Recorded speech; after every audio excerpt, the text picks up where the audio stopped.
19 জুলাই কল্যাণী স্টেডিয়ামে ডার্বি হবে না, সেটা পরিষ্কার হয়ে গিয়েছিল একদিন আগে থেকেই।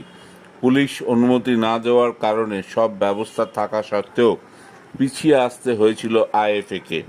অনির্বাণ দত্ত এবং অজিত বন্দ্যোপাধ্যায় দীর্ঘক্ষণ পুলিশের সঙ্গে কথা বলেও সুরাহা করতে পারেননি।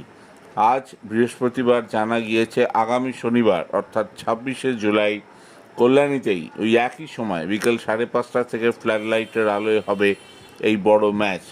তবে এই প্রথম নয়, ডার্বি নিয়ে আগেও পুলিশ নাটক করেছে। ফুটবল প্রেমীদের কাছে এটা কিছুটা হলেও খারাপ লাগার জায়গা, কারণ ক্রিকেটের ক্ষেত্রে আইপিএলে যখন ইডেনে খেলা হয় নাইট রাইডার্সে, তখন পুলিশ এরকম করে না, কিন্তু বারবার ডার্বি এবং ফুটবলের ক্ষেত্রে তারা এই কারণ দেখায়। যাই হোক, শেষ পর্যন্ত খেলাটা হচ্ছে, এটাই বড় কথা। দুটো দলের ফুটবলাররা কিছুটা বিশ্রাম পেলেন এবং নিজেদের আরও ভালো করে প্রিপেয়ার করার সময় পেয়ে গেলেন।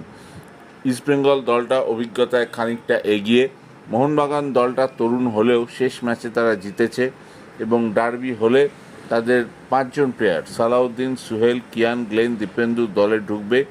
অন্যদিকে ইস্টবেঙ্গল মরিয়া থাকবে এই সম্মানের লড়াই জিতে যোগ্য জবাব দিতে, কারণ বিনো জর্জের ওপরে চাপ আছে। অন্যদিকে ডেগি কার্দোসও জানেন এই ম্যাচটার ভ্যালু কতটা, এই ম্যাচটার মূল্য কতটা।